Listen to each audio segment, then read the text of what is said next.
Welcome back, lads and ladettes, to episode 89. We're just around the corner from 90, and we got some good momentum, Philly. Yeah, we do. We got a couple things in the works right now. I know some important stuff was just submitted the other day by you, so we'll be previewing that ourselves to see kind of where we go from in that direction. But it's pretty exciting to have that finally coming to fruition. There's a lot of things that we kind of talk about on here. We're like, oh, maybe we can do this, maybe we can do that. But this is one thing that we really have set our sights on and have taken the next steps to getting it going, not just for us, but for our listeners and stuff as well. We think we have some cool stuff coming on the way here. This is not even in terms of guests or episodes or anything along those lines. This is just some things extracurricular stuff from the lads and lawn chairs that we think will be pretty cool, and our listeners will be able to enjoy as well as ourselves. It'll be cool to see it out there. Not really going to get into that too much because I kind of want it to be a surprise. We'll lead up to that as things come out, but having something submitted and moving forward in that direction is pretty cool. It's pretty cool to have like that. Okay, it's on the way. It's under running here, but I'm excited about that. Aside from that, guests and stuff that we've got on the show previously has been some really cool stuff for us to be able to talk to and experience. But this episode, I think, is really cool for us because we've had friends on the show before. They've kind of dropped in and either participated in segments or competitions or even just special events. Like you think about our Christmas episode where we had Simony and Brown, Ang, and Kent jump in and talk about Christmas movies, Christmas music, and all that kind of stuff. And it was pretty cool to have them part of that. But to actually be able to speak to one of our friends about like their careers and how they've developed since coming out of high school. I know a lot of people go through changes of what they expect to come to them in their lives or what they expect their lives are going to be like. But this guy, it's like really, really cool to get to talk to just about like drastic changes that he went through in short time spans. And it's like, I'm hard to imagine that you'd go through something to that extent in like such a split second almost kind of thing. But like to hear his perspectives on why he made these changes is really respectable because he made these changes for like himself and what was going to make him happy. It's kind of cool to hear that. It's also just cool to hear like how he completely went from one end of things to the other in a matter of, yeah, I don't like this anymore. I don't want to do this anymore. So it's kind of cool to just hear that from a friend, like someone we know really well. And you almost just didn't even know part of the story. So it's cool for us to get to hear that. Yeah, man, I couldn't agree more. Like just going from one extreme to the other, from one particular like niche, like I guess sport or his like interest, and then flip the script and do something, almost pulls a Troy Bolton type move. Like you'll see what we're talking about later in the episode, but we don't want to give too much away. But it was a super cool interview. I agree. It was probably one of my favorites. This is somebody that I really haven't spoken to at all after high school. I mean, I've run into him at the bar a couple of times at Laurier. It was always a really nice dude. So it was a great one to catch up with him. And two, like I was blown away by the stories he had to share and like path of his career. It was super commendable. The guy was an absolute hustler and made stuff happen for himself and deserves every bit of the success he's got. So I think you guys will enjoy this one. I know we certainly did. But Philly, episode 89, we got two stallions for our player battle. I'm not going to give anything away right now, but the player competition very accurately reflects the players that we have chosen. Yeah. Do you want to break down the competition? You want to take the floor? Because we've been doing these like weird competitions that you find in the world in recent episodes, but this one we kind of mix it up a little bit. I think we should introduce the players first. That way the competition would make more sense. Okay. All right. Yeah, that makes sense actually. All right. Well, episode 89, as you said, two stallions of competitors here. Let's get into it. Our first competitor. He was drafted in the 5th round, 89th overall by the Buffalo Sabres in the 1988 NHL entry draft. He played 16 seasons in the NHL for the Buffalo Sabres, Vancouver Canucks, New Jersey Devils, and the Toronto Maple Leafs. In his 16-year career, he totaled 990 games played, 473 goals, 559 assists for 1,032 total points, averaging 1.04 points per game. A World Junior Silver and Gold medalist, a World Championship Gold medalist, an Olympic Gold medalist, a Lady Byng Trophy recipient, a Maurice Richard Trophy recipient, and a Stanley Cup champion to complete the elite membership to the Triple Gold Club. A 6-foot, 209-pound right winger from Khabarovsk, Russia, Alexander McGillney. His competitor in the episode 89 player battle.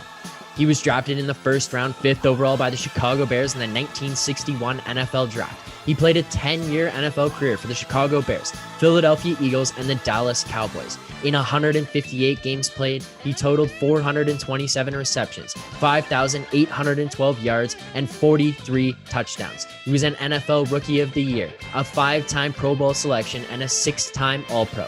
He's an NFL champion with the 1963 Bears and is a 1-time Super Bowl champion as a player, as well as a 2-time Super Bowl champion as a coach.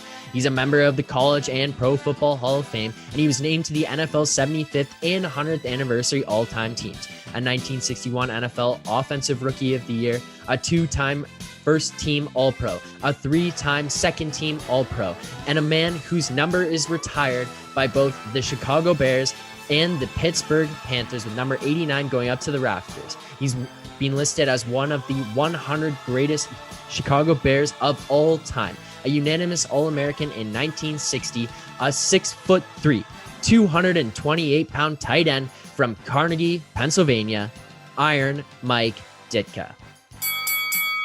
Phil, there is no smoking in the house.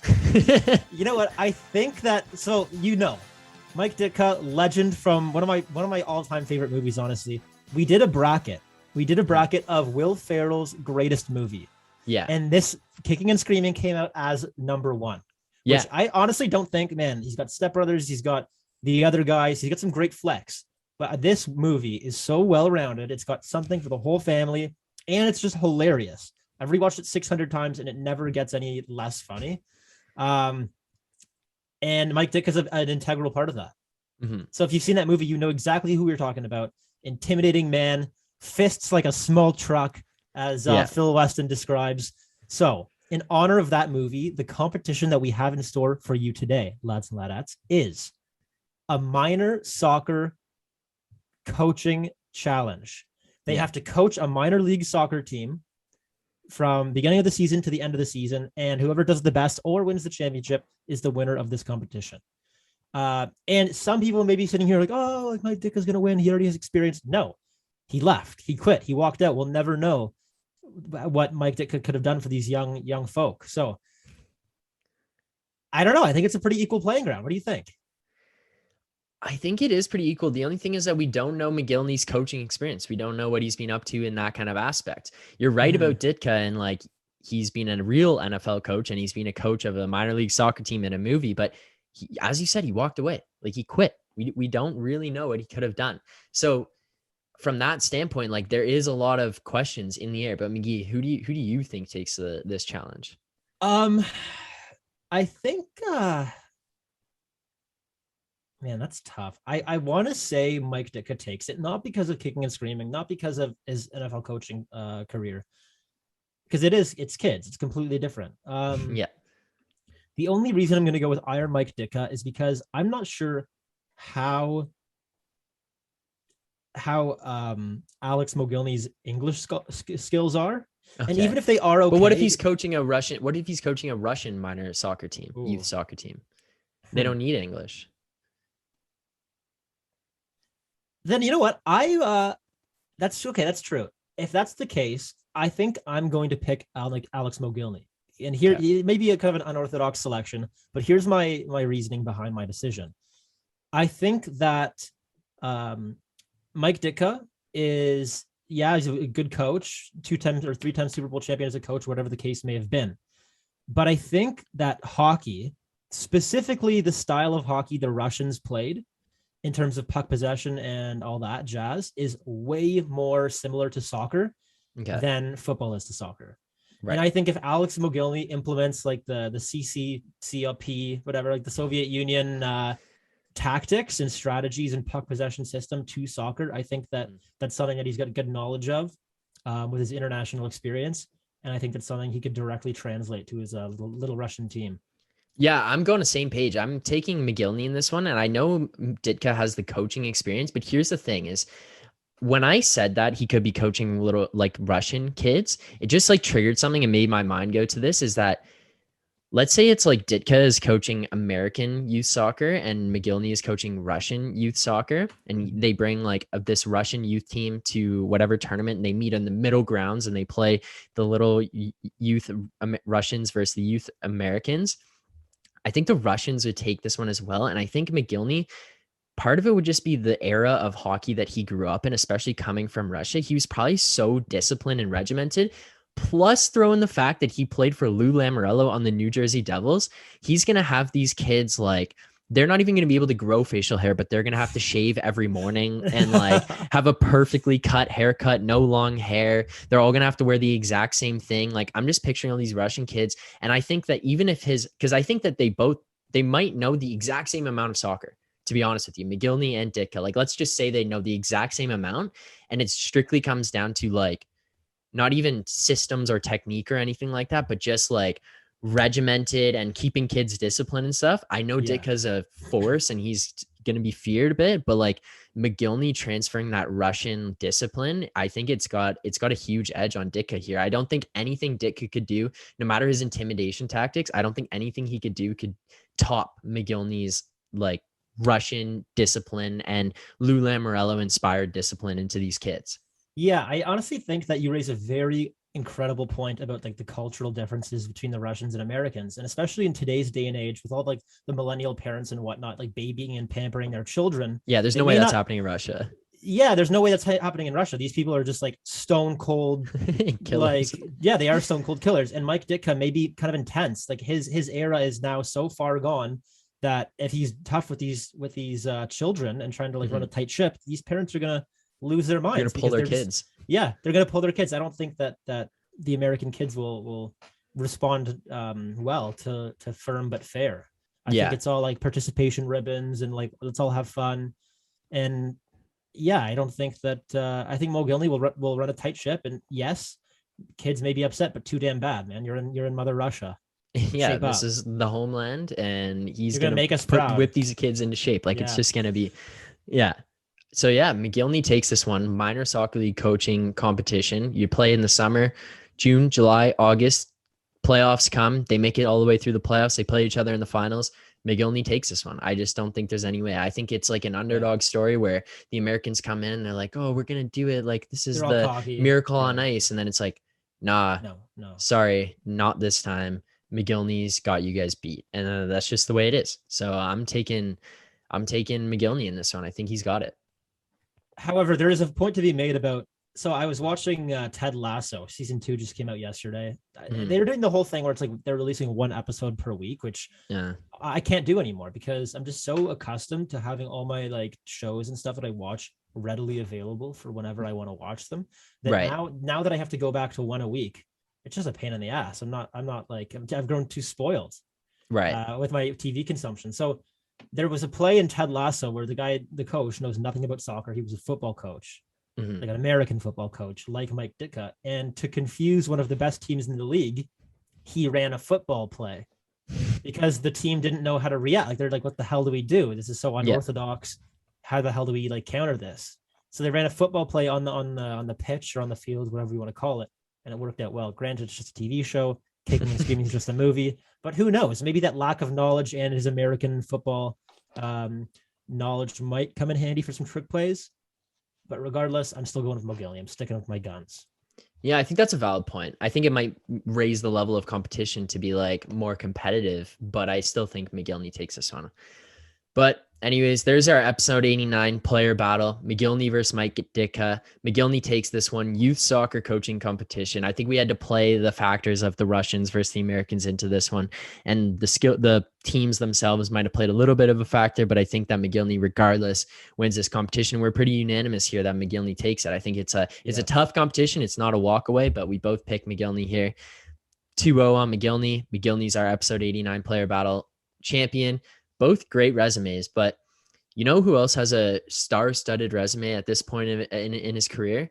That's our next guest in episode 89. This guy went from junior hockey player and school guy to no hockey to no school to rapper getting on the radio to now he's a producer and pumping out clothing lines, and he's dabbling in the real estate agents industry. Like this guy is jumping from place to place, and he's having success in all of them. He's absolutely knows what the hustle entails, works his butt off, and has a lot of self-recognition at this point. So if nothing else, I think you can take away from this interview that realizing that what you want to do and what makes you happy is the best way to go for whatever career path you choose.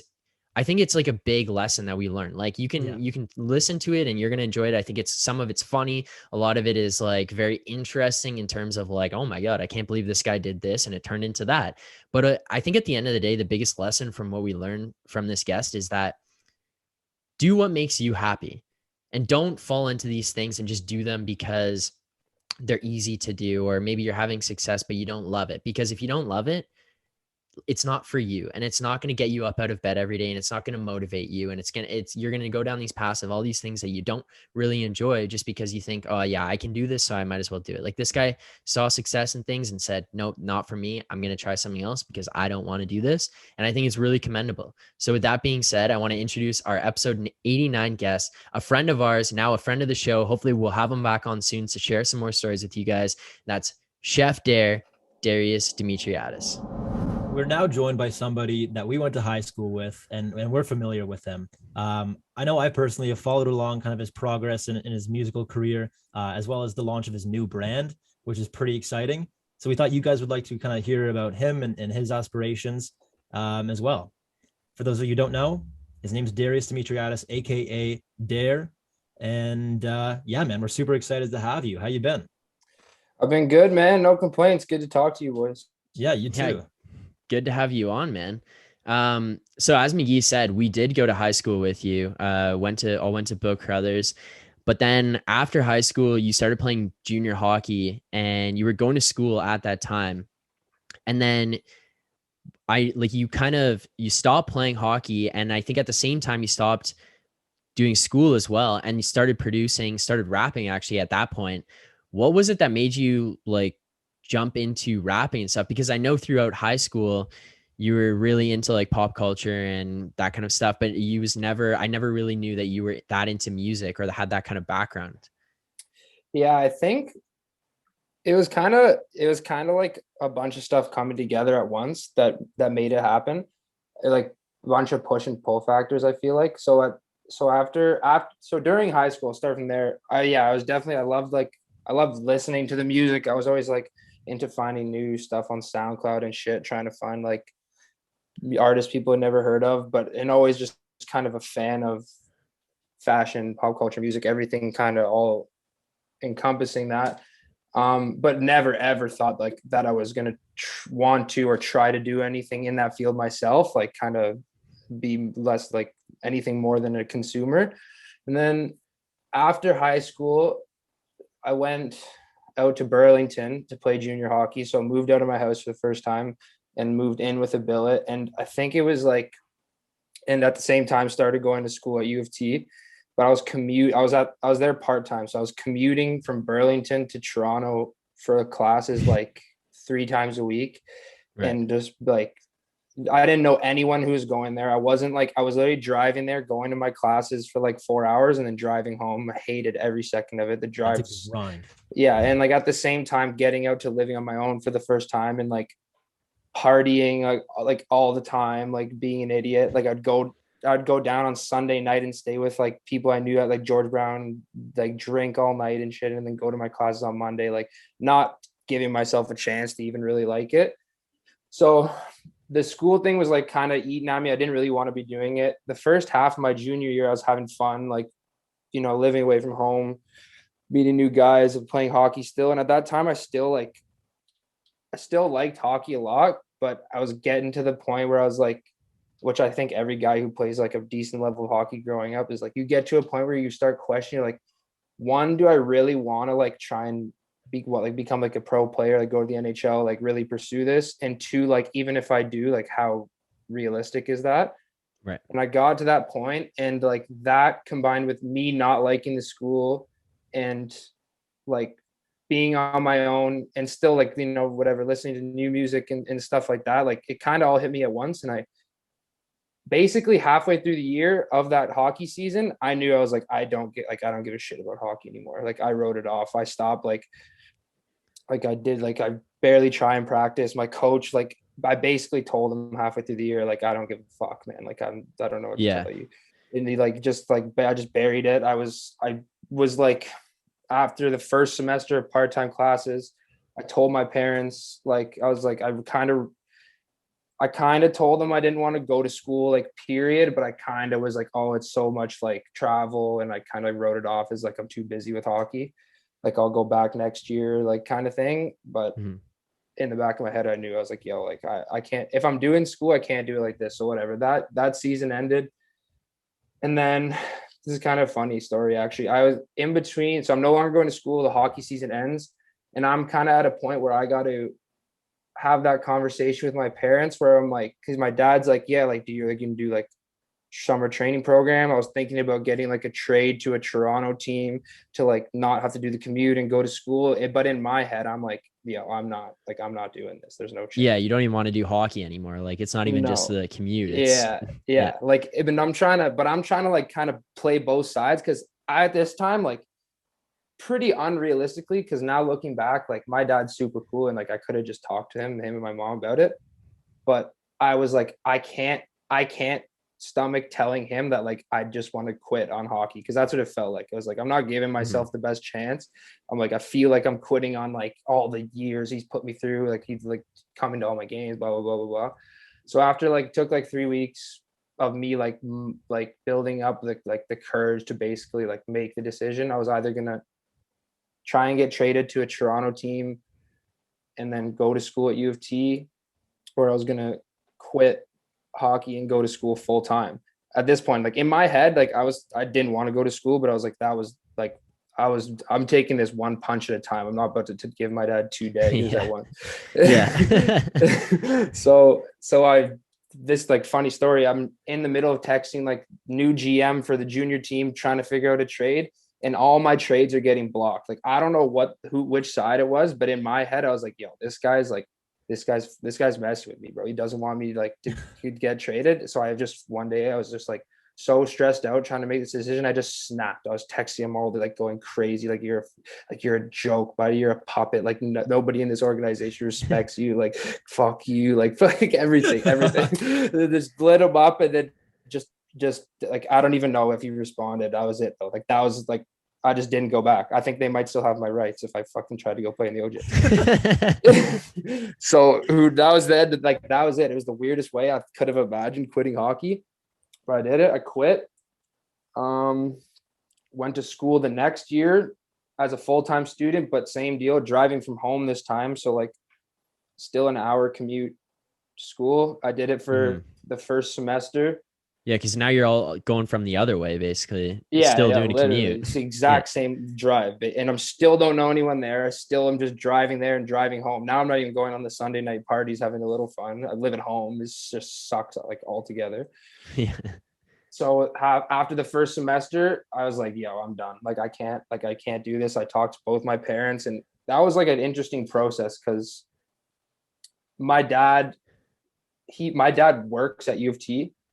So I get like a tuition waiver. So I'm not even paying for tuition when I'm going to school at this point. So it's like, I like basically kind of you're giving away a free chance, like, because it's only while he works there. So who knows how long he's going to work there for. Mm-hmm. I basically had like a month long, like back and forth with them, basically saying like, you have to do something. Like you can't just be like, you're not playing hockey now, you're not going to school. And I had no clue really what I wanted to do. I just was like, I can't do this. So long story short, my cousin Chris, actually, who started the beard club, the Dollar Beard Club. Yeah. I had a few conversations with him, and like he picked my brain, and he's basically like, man, it sounds like you just want to be like an entrepreneur. Like you don't like, because I've never a single day in my life I've had one job that I actually could consider like a job, like punching like a time shift, whatever.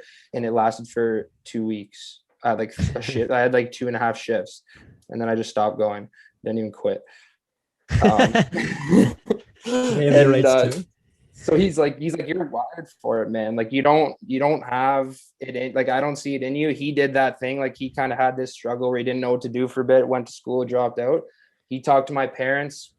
we went back and forth, and basically it was like kind of with having him there as a more distant mentor, but like someone I could ask questions to that's successful, be like, I'm gonna put something together. Like I'm gonna start my own business. And quickly to backtrack to get to the music a little bit more specifically, when I was in Burlington, I met my one boy named Joey, who had like a little bit of experience with music, like he had recorded some of his friends who like rapped, and like he could mix music and stuff. So I started with him, just like when we were bored, like hanging out, just like playing around. He'd write down bars and shit, and he'd record me.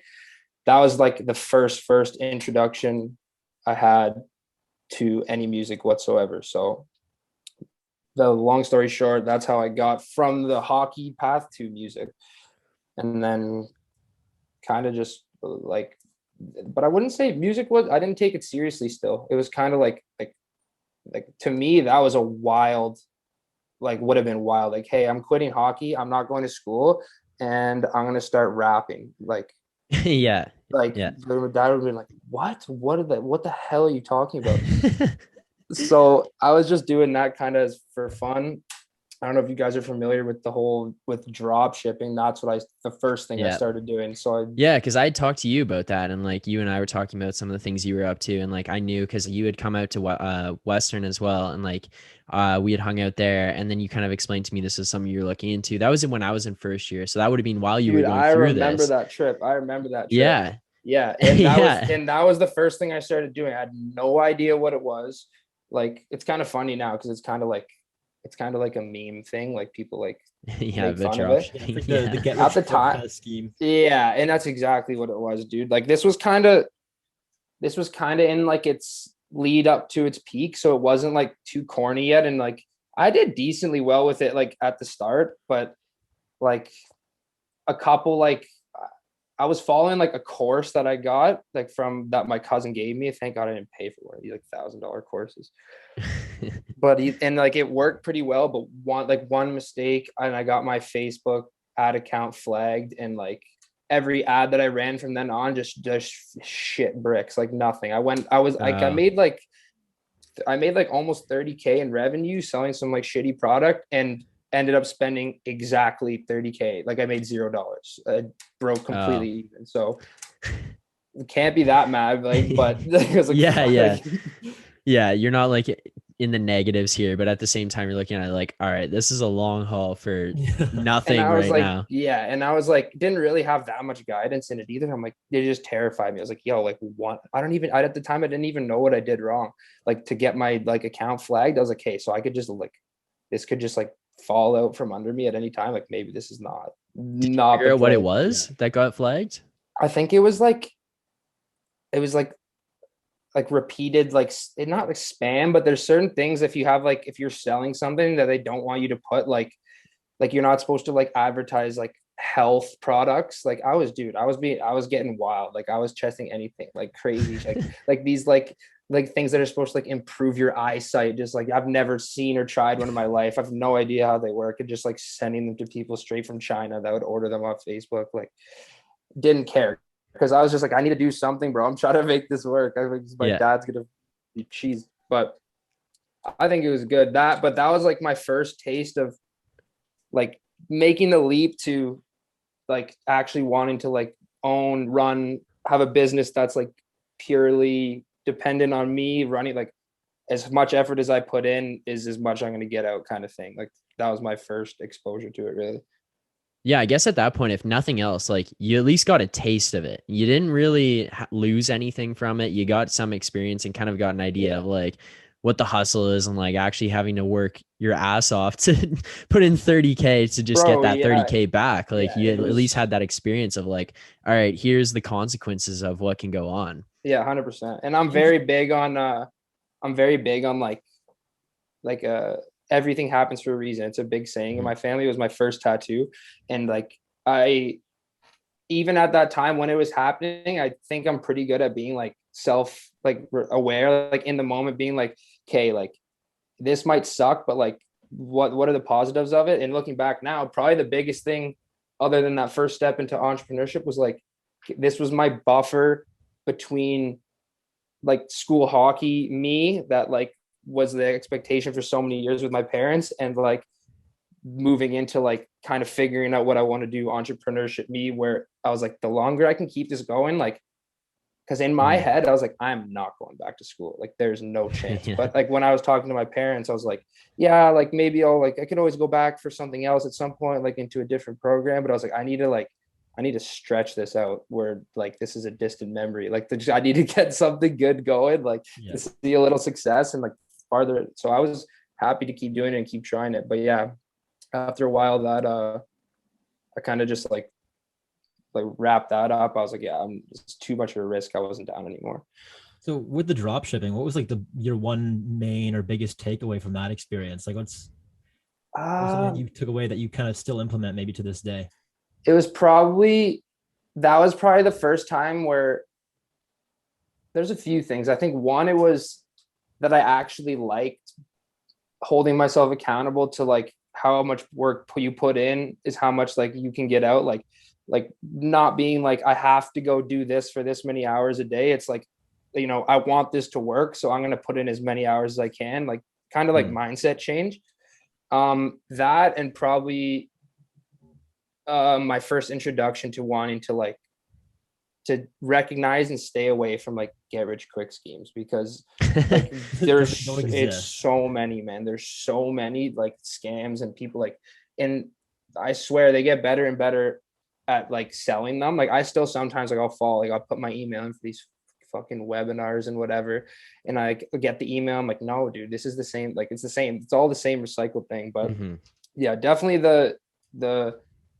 it was kind of a proving to myself moment that I actually wanted to be like entrepreneurial and start my own thing and hold myself accountable to my own success, basically. Yeah.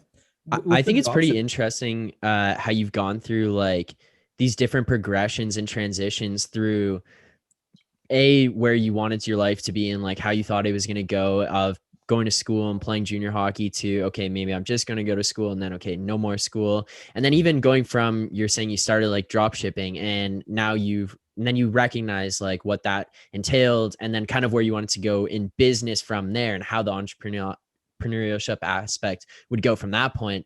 But like even within your music itself, there's been like a big transition, and I kind of want to touch on that. Like you said, getting into the music, you started rapping, and I know I was following along. I was listening to your stuff and like supporting and like trying to promote it. And then I know like friends at Western, like we were all listening to it. And then it actually got to the point where you ended up with a song on the radio. Yeah. Like, yeah. It was pretty like, it was progressive. It was like it always feels like it was a long time, but that was like a pretty quick progression of that happening. Yeah, it went actually pretty quickly, because I remember you starting, and I remember like your first drops of songs, like everyone was listening to them at school, and then it was like, holy shit, Dare's on the radio. And like I remember that. I remember having some people from like high school specifically too that I hadn't been in touch with, like for those like 2.5 years, being like, yo, like what do you mean? What what on the radio for what? They're like, I had people like listening to the song and being like, oh, like did you produce this? I was like, no, like that's me, like that's my voice, like I'm like, yeah, I'm on the radio. Like I kind of didn't even believe it myself at first. But so yeah, all right, here, wait, maybe if you had a further on that question, let me know. Well, I was kind of just gonna ask about like that progression and like going into like, okay, I'm gonna not just rap for like fun with my buddy, but now I'm gonna like produce a song to now I'm on the radio. Like, could you just take us through that a little bit? So I originally started rapping, and then like I had my friend mixing and mastering, like, so like recording my vocals and like editing them. And then it got to the point where I was like having so much fun, like writing raps and like recording on beats and stuff, that like I started learning to record myself and mix the vocals, because like when he couldn't come over or whatever and I had something, like I was just impatient. I was like, I don't want to wait. I don't want to like send this guy files. And I was very picky even from the start of like how I wanted it to sound. Like if I heard a little thing off, like it's either me spending 2 hours going back and forth with you to fix this one little thing, or like I'm going to learn and I can just do it as I go. So I started learning how to engineer and record myself and edit my vocals. and then just started doing that like off my computer, bought like a little shitty USB microphone, and was like getting beats off YouTube, like writing just whatever, like anything that I could sound good, getting good at it. And it was literally for fun. I wouldn't even show anybody, like other than this my one boy that like I kind of started it with, like it was purely like for my, like as a hobby kind of thing.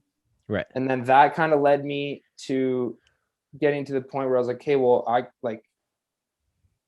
want to learn how to make the beat as well. Like I was just rapping and I was like, hey, let me start teaching myself how to produce. And shout out to Taryn, if you guys remember Taryn from Bill's, the year old man. He, like I was going to him for like a year and he started teaching me how to produce. So making my own beats, whatever, still at this point, like completely as a hobby. And then once I got decent with the beats, I was like, you know what, man, like, because throughout this, like learning how to like make beats and get decent at like all this stuff, engineering the beats, still like getting better at rapping and writing.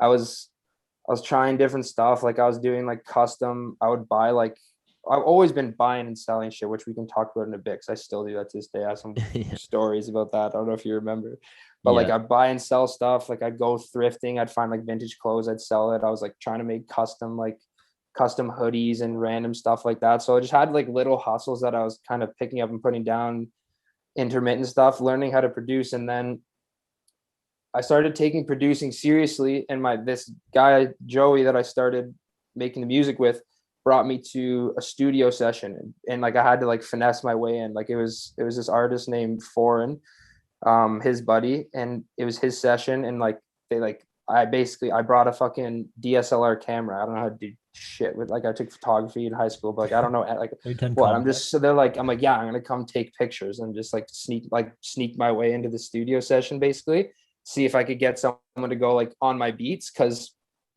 even though I started rapping first, like I didn't want to be a rapper. I just like I like started rapping for fun, but then it was like more so just to see if anything sounded good on my beats. I was like, if I could make a decent song on my beat, like I know my production's like okay at this point.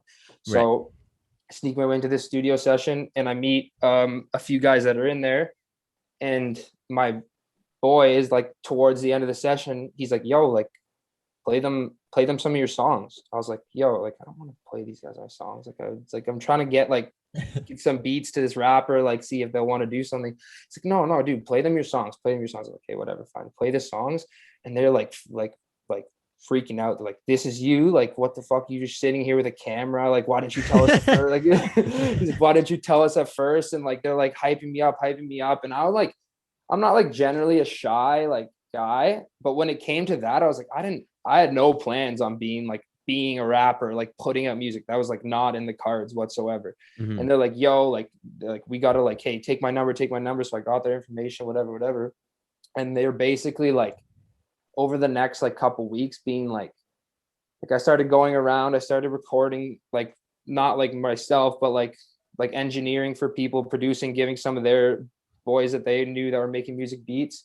And like the whole time they're like, yo, like you got it. Like you have to release music, man. Like you have to, like you're better than half the people we hear. I'm like, no.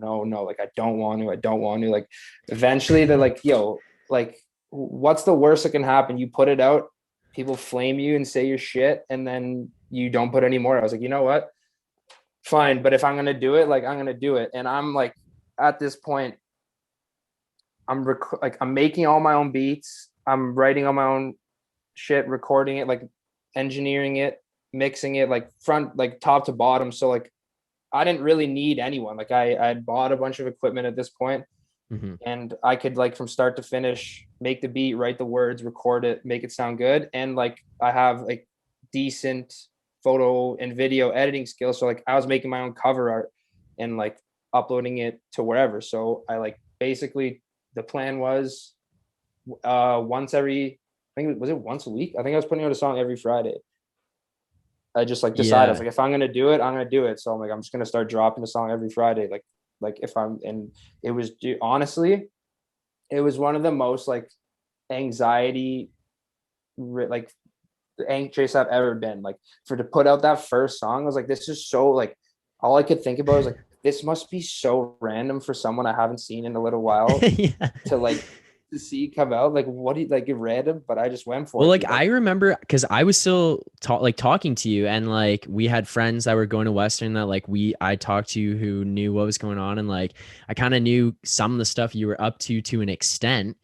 And then it was like all of a sudden a song came out. I was like, oh shit, like what's going on? And like also, I feel like part of like that wow factor was like the kind of music I was making. Like it was very like semi-singy, like melodic, like not like it wasn't like kind of like your traditional like rap, like hard, like whatever. Like it could have easily been very corny. Like if you had told someone like, yeah, Dare put out a song, they'd be like, what?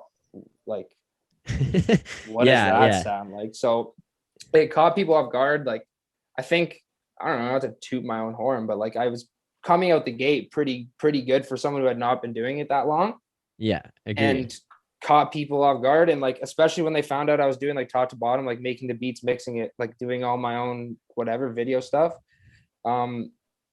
People mess with it. And like I had decent like, you know, knowledge of how like the industry was just from being a fan and like social media and like getting people to repost it, whatever. I knew to submit it to like radio stations, like the back, like playlist, whatever, to see some stuff happen. And I just went for it. Just started dropping songs every Friday, and like kind of, and then randomly I get one on the radio. Like I did, like I literally like every one I would email it to all the radio stations thing. Like I just read whatever on like blogs and shit that you're supposed to do. And I get a DM on Instagram one day from, I think his name's Peter Jackson, Flow 93.5. He's like, yo, your song's going to be on like this Thursday at this time. I was like, no way, man. Like, what? And it was crazy. I honestly had to say, cause at this time, like I'm doing it. And like from the surface level, if you're looking at like my Instagram, or even if I had talked to you in person, like it seemed like I was like confident probably and like excited to push it out. I was still tripping every time, like the whole time. It's like, I would be like lying in bed some nights, like, what is like, yeah, I have a song dropping tomorrow morning that I have to put out. Like what, since when, dude? Like, like who is this guy? I'm like, but I was just, I don't know, kind of just like, if I'm going to do it, I got to do it. So so quickly on that, what was the song called? And are you still able to find it? Because I tried the other day and I couldn't. Really? Yeah, they're all still up there. The song's called Notes. Right. Notes, and it's all under. Wait, let me make sure it's still all there. I haven't looked in a while. But yeah, artist name is just Dare, and it was Notes. That was and that was the first song I put out too. That ended up on like the radio, which was kind of first song ever, just and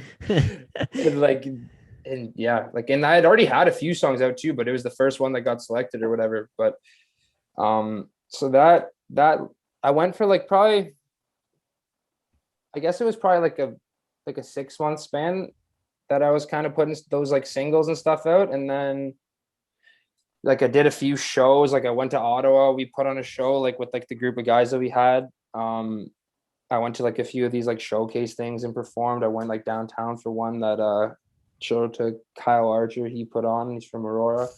And I was kind of just doing the thing. Like I didn't even know, like I was like, I guess this is like what I'm gonna do. I was like looking for like, I shot a music video which never came out that I still have. Which is weird. Like just like it was just, I remember you doing that, yeah. Dude, the whole thing looking back was such a like, it was so strange. And then I eventually got to a point, and I have a funny story. I can actually tell it depending on, I don't know, am I allowed to say whatever on here? It doesn't matter. Like I'm not gonna get go for it. So if you know me now, basically I'll backtrack it after I say this, but now I only produce. Like I haven't put out any songs where I'm rapping in like I guess just like over a year, almost 2 years now. So a couple years ago, at one of my buddies' parties that you know, but I'm not gonna name. Yeah. I like the start of this though. Yeah, just I'm not naming any names. I don't want to get anyone in trouble. It's not too crazy. But so I was at this party, and this was my first time ever doing shrooms. I'm sorry, mom, if you watch this, which you probably will at some point. Dude, at a house back. How big was this party? I Dude, feel like so this was, let's start off with saying it wasn't supposed to be a party. It was supposed to be like the 6 of us or 7 of us, like hanging out, and like whoever was going to do them was going to do them. And it was just like a chill night. And like, this was like the decently safe environment, just like chilling in the house with the boys. Mhm. And like, we all take them. And within like half an hour, his brother comes in with like 25 people. oh, that's not good. And then people start hearing about like that there's like 25 people. So people like our age start coming. Like, this turns into a full party. And like, it's like people are there, and I'm just like, they haven't even hit me yet. I'm like, and I'm already worried, like going in, like I was like, I didn't know how I was gonna like it, whatever, like the regular anxiety. Once all the people were there and they still hadn't hit me, I was like, oh, like this is gonna be fucked. Like, I'm not ready for this Hold on for dear whatsoever. life. Dude, I end like, so they hit me at whatever point. There's a house full of people, there's music banging, like people were everywhere I look, like I'm bumping in. I was so fucked, man. I had my winter jacket on inside, just like with the hood on, like just like I had to stay in the room that had the lights on. I was like, yo, dude, the dark rooms, like it's fucking scary. And it's like, if you've ever done them, they come in waves. So like, that'd be like tripping for a bit, then I'd be like, okay. And that's when I could like talk to people, but I was just like trying to keep myself together.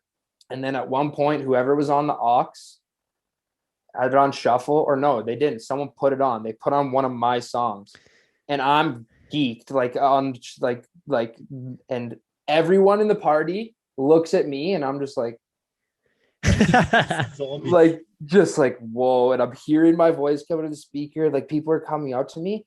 And like, normally you'd think like for someone who wants to be like an artist, like this is the goal, right? Like, you're like center of attention, whatever. Like, this happened.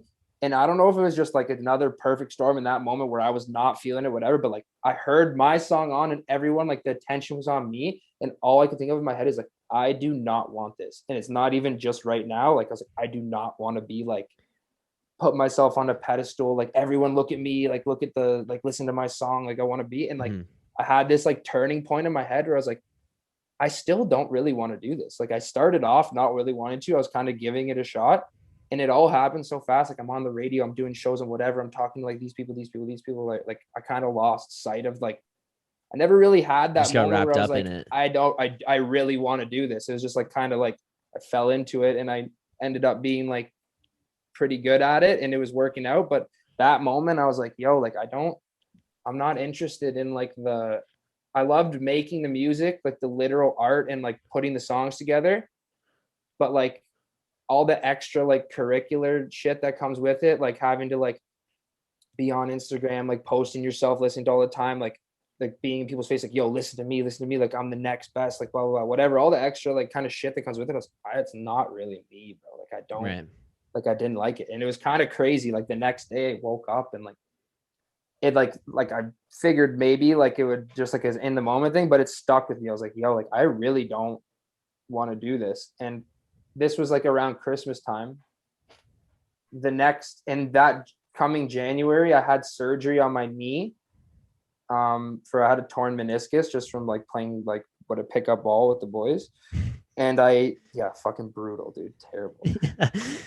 That's tough. Jumped and landed in a divot in the ground and bricked it.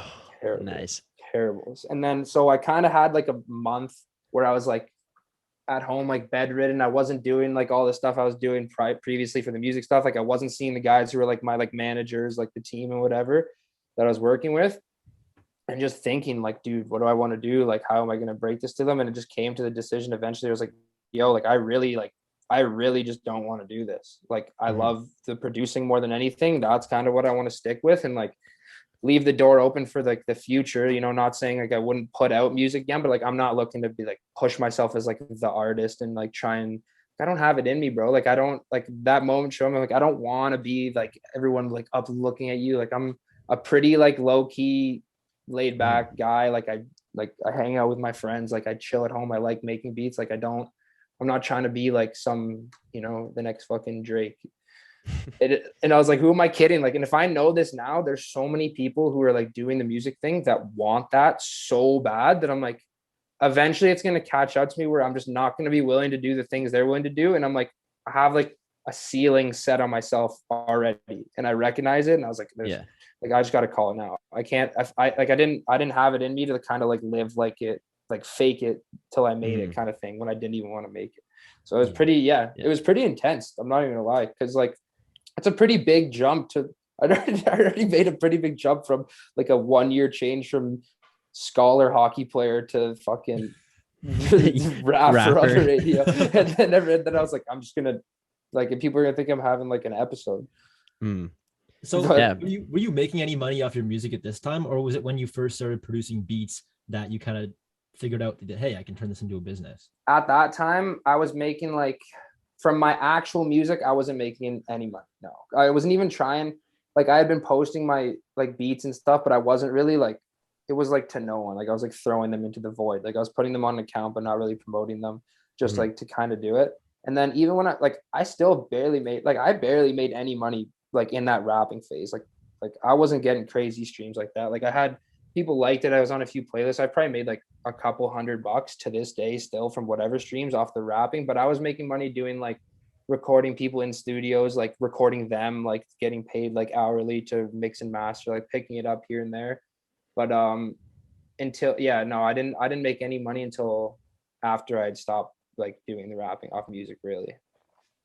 So now to tie it back kind of, because you talked about like going into doing the thrifting and like buying, selling clothes before, like kind of just to wrap it up, I want to talk about your brand that you just released not too long ago. I think it was actually 2 months ago at this point, is Tired Minds. Dare's rocking it right now. So if you're watching on YouTube, you can see he's wearing a t-shirt right now, Tired Minds t-shirt. Tired Minds apparel. So there you go. So check him out on Instagram. Check out Dare's Instagram account as well. But how did you decide to start this, and like who's involved? What went into Tired Minds? Like, okay, tell us about that. So I have to clear this up because I've been getting, for certain things, way too much credit for things I'm not doing. Okay. So me and my boy Ryan Covart, it's a couple months ago. We had been just kind of, for a while had like even a couple of, other than me and him, a couple of the boys saying like, man, like we should start a clothing brand. Like always kind of floated the idea around, but like never really did anything about it. I've like kind of teased at doing it like as like when I was rapping to like a half merch, half clothing line. Like it's always something I wanted to do. Like I love clothes. I spend like absurd amount of money on like different stuff. I'm always buying new shit. So I'm like, I might as well make stuff that I like and wear it. So one day we were just talking and we kind of like finally got to that point where you cross over into being semi-serious. Like, dude, like I think we could do it. Like let's come up with a name. Like let's think of something, like not just kind of be wishy-washy and like throw the idea around. So me and him, we kind of like threw it up to some of the other boys, and like it was like, just like as like a courtesy thing, see if anyone wanted to be involved. But me and him were the two that were down, and it just kind of started from there. He like from the start. So he had like the idea, he had like the kind of the vision for what he wanted. Like it's very much like I don't even know what the best way. It's like streetwear mixed with like this new like MGK kind of like punk rockish, like old school skater vibe, like that kind of stuff, like that kind of wave. And he had this like, he's like, man, I see this being like a big thing. Like this is the kind of music I've always like, we all listened to it when we were younger, like the kind of like the punk scene, whatever, like little singing in your feels band. Yeah. The Blink-182, Sum 41, like all that stuff. So it's like, I see it being big. I want to make it. Like, I love this kind of shit. I'm like, dude, I'm in. Like, and mind you, even from the start of this time, I was like, I'm in, but like, I want to be more like focused on the business side of things. Like, I'm not like necessarily looking for like a new creative endeavor, like where it's like I'll have a say and like help with designs and whatever, but I'd rather like be here to like market, scale, like do advertising, that kind of stuff, like the business side of it, which is like what kind of realistically excites me more. And he was like, yeah, I'm down. So like we kind of took our roles in that. We started the brand. I've got like our first samples, created the logo, blah, blah, blah. And just like said, fuck it, basically, and started it up. But yeah, this is what I have to clear up. So I didn't like, this isn't like my brand. Realistically, it's his more than it's mine. Okay. And it's just me wanting to rep it as hard as I can. And like, I'll help with like the advertising, the budgeting, whatever I can. But yeah, I want to give him credit because this weekend the same thing happened. So I was like, oh, yo, you're bread. But yeah, it's Rise bread. Okay. That like is nasty. And I'm like, Really because quick I question. like originally I was going to be 50-50, but I just have I have too much shit. I was like, I'm going to be a bad, I don't want to be, I'd rather not consider myself 50-50 than be like a shitty 50-50 partner. Yeah. Right. So I care equally as much as I did when I was 50-50, but like I don't consider myself like the co-owner necessarily. Yeah. Okay. Between running like the back end of the Shopify or the business side of that brand, and then you said you designed your own digital art for your album cover and learning how to produce and everything, like YouTube must have been your best friend, man. I would, Oh, dude. I can't imagine how many hours of Man. YouTube you have logged. Bro, YouTube this is what I like. I don't want it sounds so corny. Like, and I almost wish I wasn't about to say this, but it's like YouTube is like school of sorts if you use it, like if you have the intention to use it that way.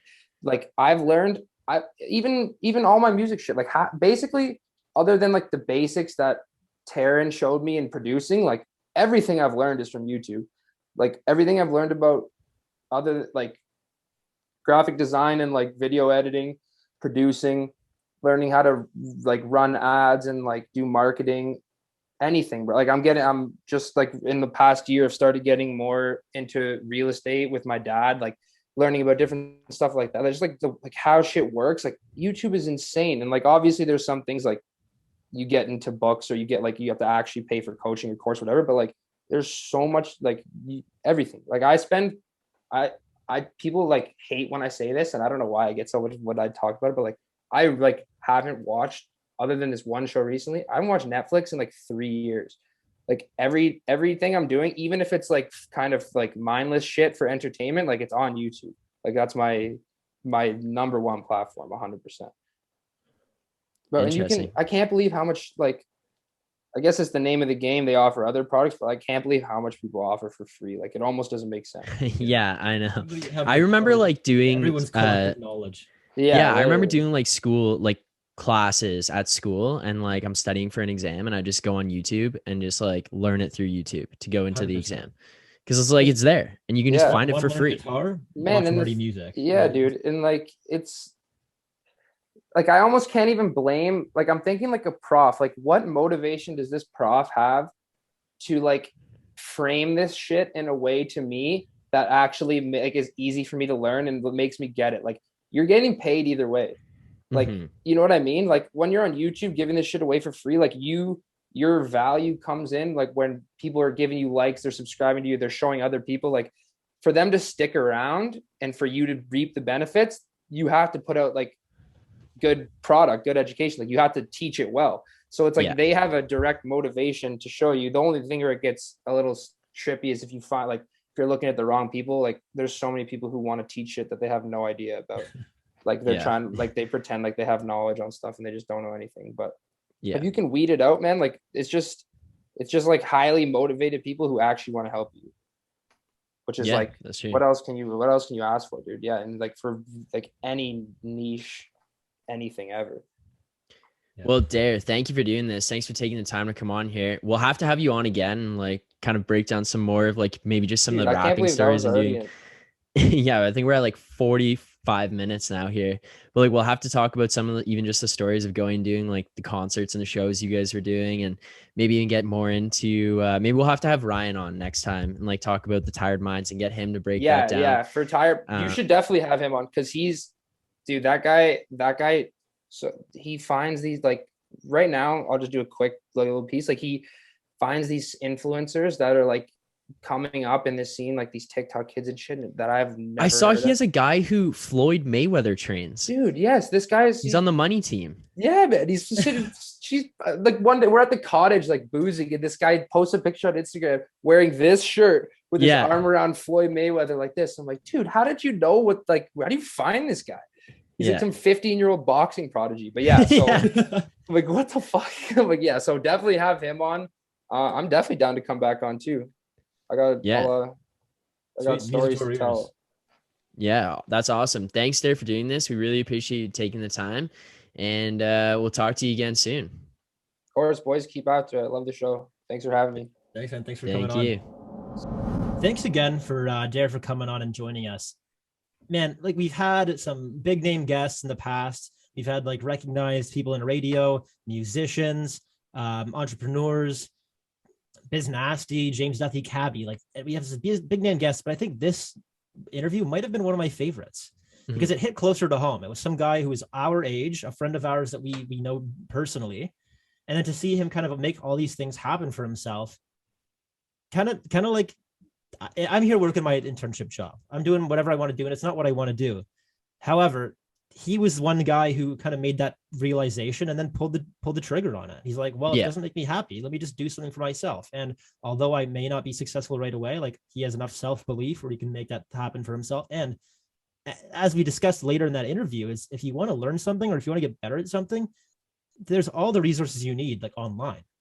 Yeah. Obviously, don't buy shit. Don't like look at shit people and shit tutorials online, but there are good tutorials online and good lessons, and you can learn anything you want to that goes beyond just reading shit out of a university textbook.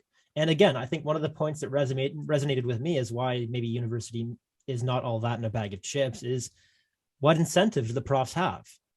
Yeah, that was pretty interesting, actually. Yeah, David, and I never thought about it that way. But the only incentive someone on YouTube or the internet has to teach you is subscribers and views. So why the hell would they be dishing out a shit product if they were serious about it? And I was like, wow, okay, I never thought about it like that. That was awesome.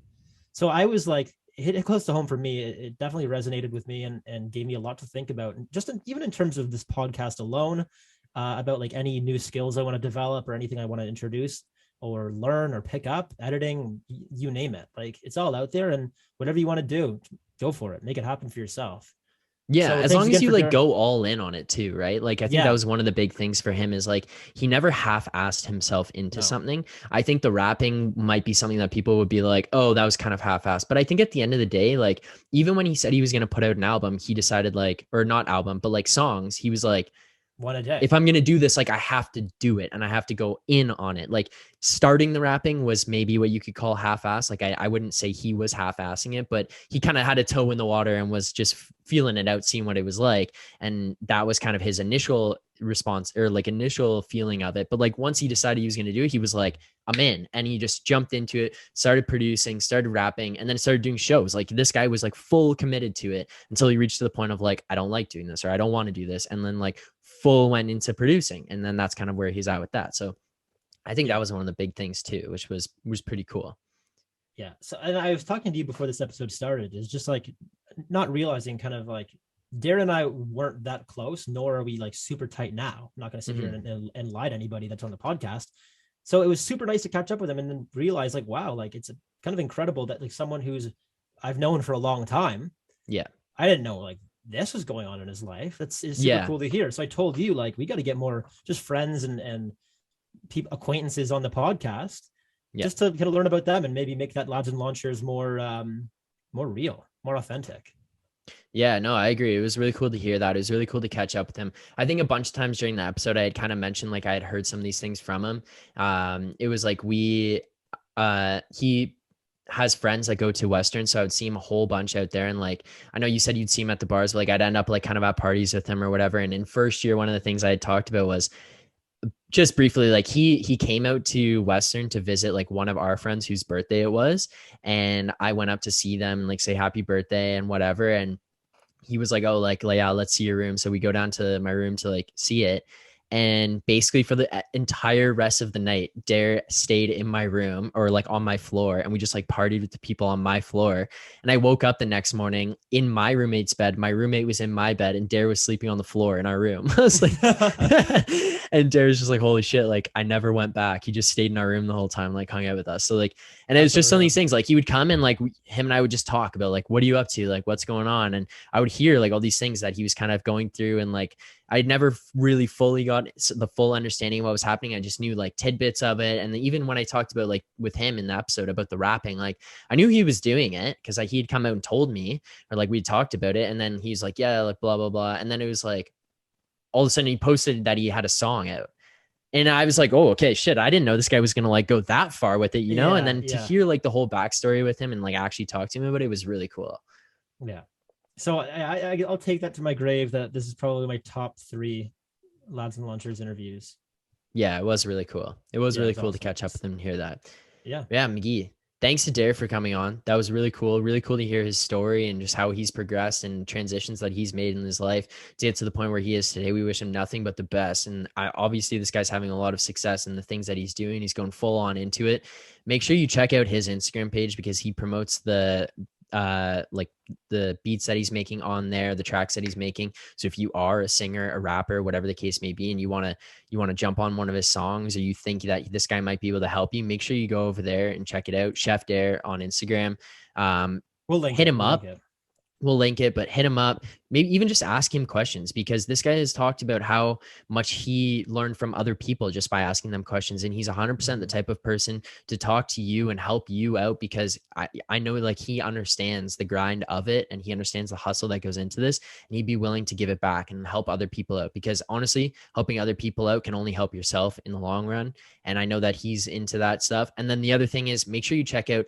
And he clarified it's not his clothing line, but it's a clothing line that he's a part of. It's actually a friend of mine that I played minor hockey with in Aurora, Ryan Covert, his clothing line, Tired Minds Apparel. You can find it on Dare's Instagram, Ryan Covert's Instagram, or you can just find the Instagram itself. Just search up Tired Minds. It'll come up on there. But Tired Minds Apparel is what it's called. Pretty cool logo, pretty cool just overall vibe and feel of the clothing line. And make sure you check that out. Yeah. I've seen it all over my feed. It looks sick. The merch is unreal. So yeah, like Philly said, check that out. Without further ado, I mean, I got not much more to say. The one thing I will say is we kind of alluded to this at the beginning of the episode. Things are in the works. And yes, Lollapalooza has not been forgotten about. We will try. There's no timeline as of right now, but if everything goes smoothly this year in terms of COVID and all that, it's in my I'm manifesting that it'll happen this year. Yeah. Whether that be fall semester or winter semester. We have a venue in mind. We have performers in mind. We've visualized and would like a lot of things to happen. And I think it's very well within the realm of possibility that we get it done this year. And we'll keep you updated on that.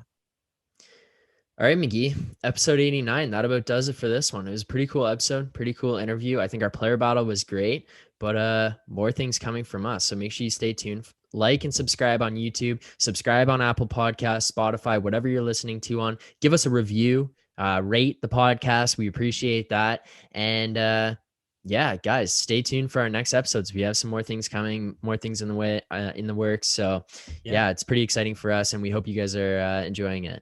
And the only way you can kind of keep up to date and see what's coming is if you catch us next week. Same time, same place, same lawn shares. Cheers, lads and ladettes. Cheers.